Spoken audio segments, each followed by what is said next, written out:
Alright, here's part one on how to make that front sketch. So from the front, create a sketch on this plane. And I'm just going to do this down and dirty, so we just have a rectangle for the base. To get that curved angle on the front, you mentioned a 45-degree angle, so I'm going to go to Line Tool. I'm going to create a construction line. We'll come up at a roughly 45-degree angle. I know it doesn't say 45 right now, but I'm going to dimension it to get that 45-degree angle. So construction is really just for reference. Now I go and I create my arc. So I like 3-point arcs a lot for this. So clicking on the front corner, clicking on the top of my construction or my reference line, and then I can make it as big or as little of an arc as I want. So if I'm just going like that, again, I'm in construction line. Let's get out of that. So I'm going to click back on that arc, just click on construction to make it a regular arc again.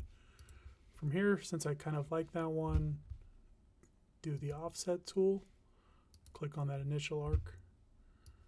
In this case, we're just going to go, we'll go 10 millimeters. And instead of going that direction, I want to go in. So I'm going to flip it right here, click OK. I'm going to connect these endpoints with the line tool. I don't like that it's not vertical, doesn't really matter, but I like it just to look a little bit cleaner, so I'm going to use the vertical constraint, make it vertical. I also don't like that it comes across over here, so I'm going to use the trim tool and we'll zoom in. I'm going to just chop that bottom corner off.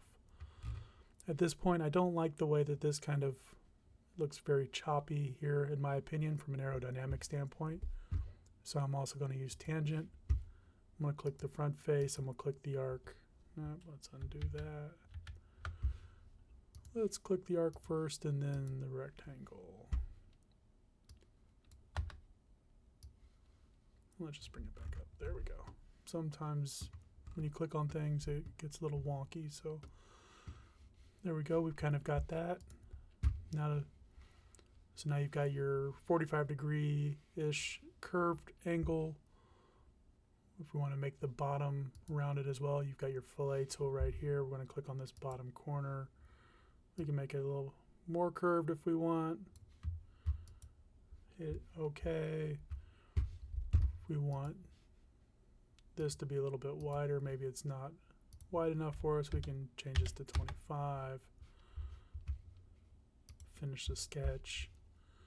And then just extrude both parts. In this case,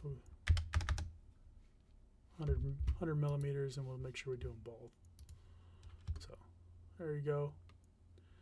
If we wanted this to be a little bit rounder too, we can go back in, edit that sketch, and even fillet that. So we can fillet this to there. There you go. Now finish the sketch, and now it's even more curved. So again, you could play with it a little bit. And then from here, you just flip it this way, do that arc curve that I show you in the next video. So hope this helps.